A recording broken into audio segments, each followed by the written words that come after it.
The book of Satan in this arid desert of steel and stone, I raise my voice for you to hear, to the east and west I make one be.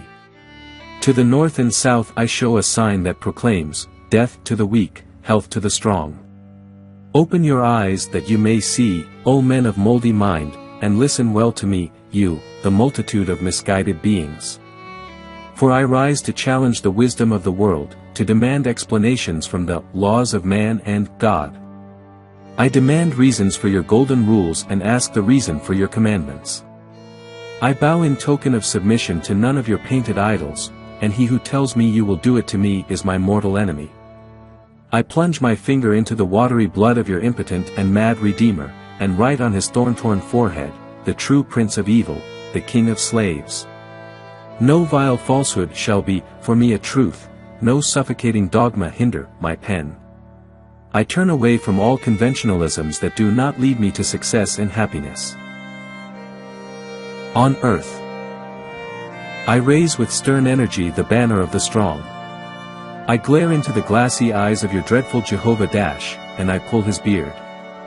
I raise an axe and split his worm-eaten skull in two. I burst the horrible contents of the withered philosophical sepulchres, and laugh with sardonic rage. Look at the crucifix. What does it symbolize? Polished incompetence hanging from a tree. I question all things. Placing myself before the rotten and varnished facades of your most exalted moral dogmas, I write in letters of flaming contempt, degree I. Many take care. All this is fraud. Gather round me, O ye who defy death, and the earth will be yours, for now and forever. The dead hand has for too long been allowed to sterilize living thought. False prophets have long been reversing the just and the unjust, the good and the evil. No creed should be accepted as imposing the authority of a diviner nature. Religions must be questioned. No moral dogma is to be accepted as a given, no standard of measurement is to be deified. There is nothing inherently sacred in moral codes. Like the wooden idols of ancient times, they are works of human hands, and what man has made he can destroy.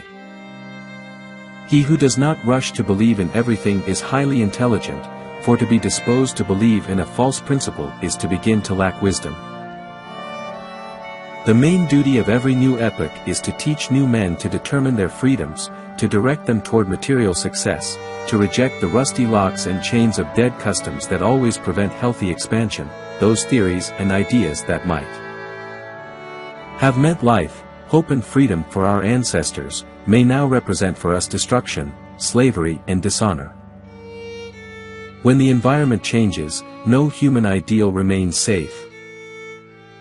Therefore, whenever a lie has been installed on a throne, let us assault it mercilessly and without scruples of conscience, for no one can prosper under the dominion of an inconvenient falsehood. Let us smash the established sophisms, let us tear them up by the roots, let us burn them and destroy them, for they are a menace to all genuine nobility of thought and action.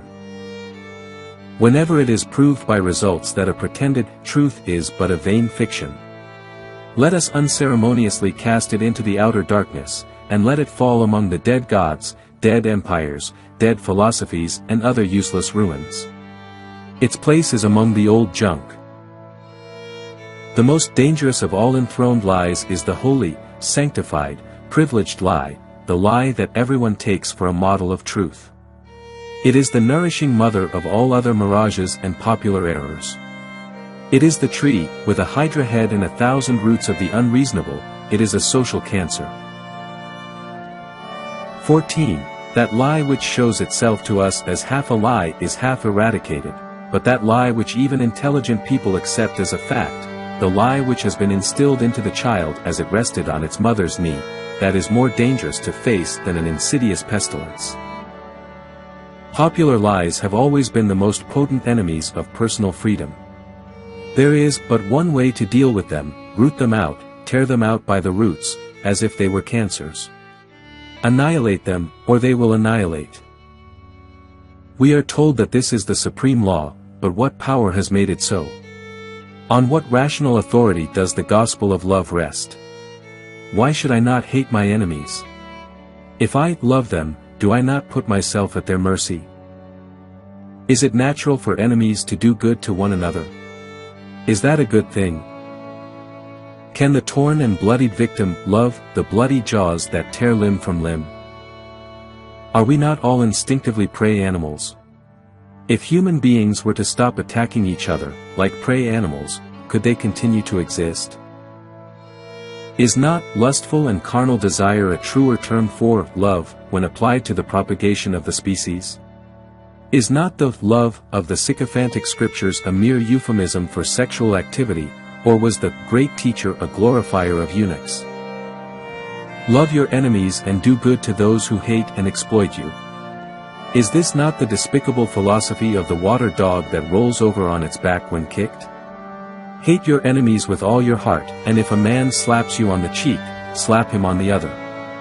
Slap him with all your soul, for to look out for oneself is the highest law. He who turns the other cheek is a cowardly dog.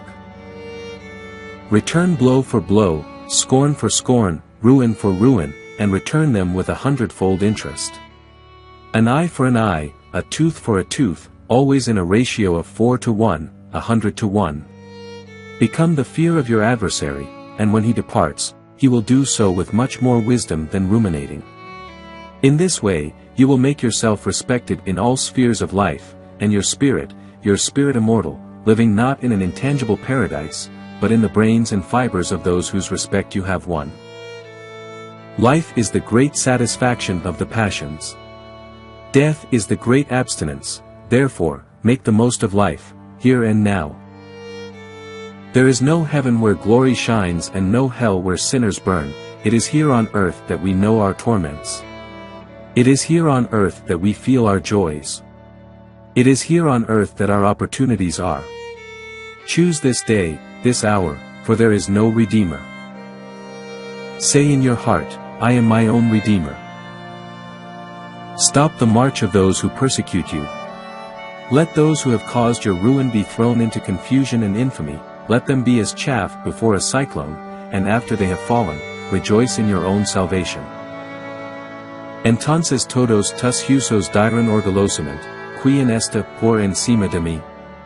No he sido demasiado fuerte para mis adversarios. No me he liberado yo mismo por medio de mi cerebro y mi cuerpo. Benditos son los fuertes, pues de ellos ser la tierra. Malditos son los débiles, pues ellos heredarán el yugo. Benditos son los poderosos, pues ellos serán reverenciados por los hombres. Malditos son los débiles, pues ellos serán barridos de la faz de la tierra. 3.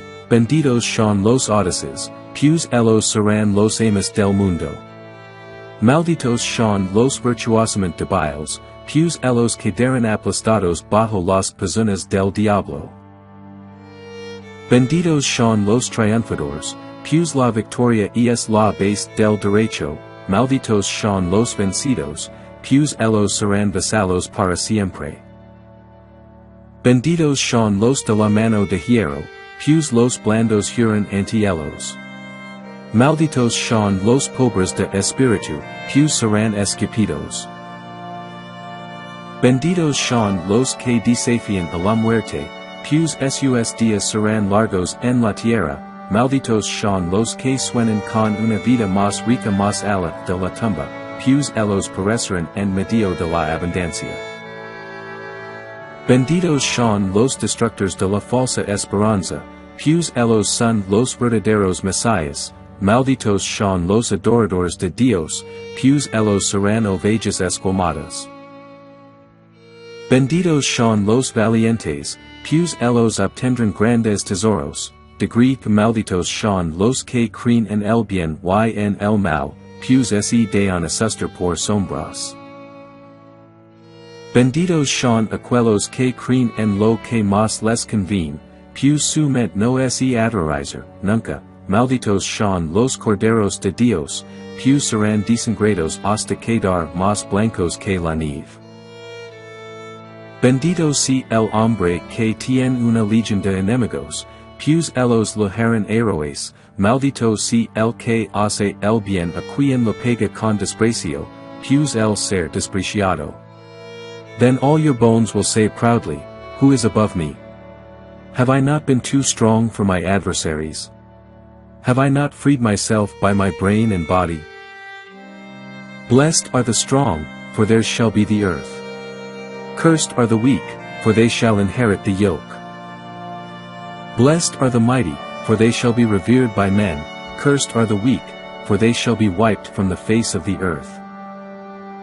3. Blessed are the bold, for they shall be the masters of the world. Cursed are the virtuously weak, for they shall be crushed under the hooves of the devil.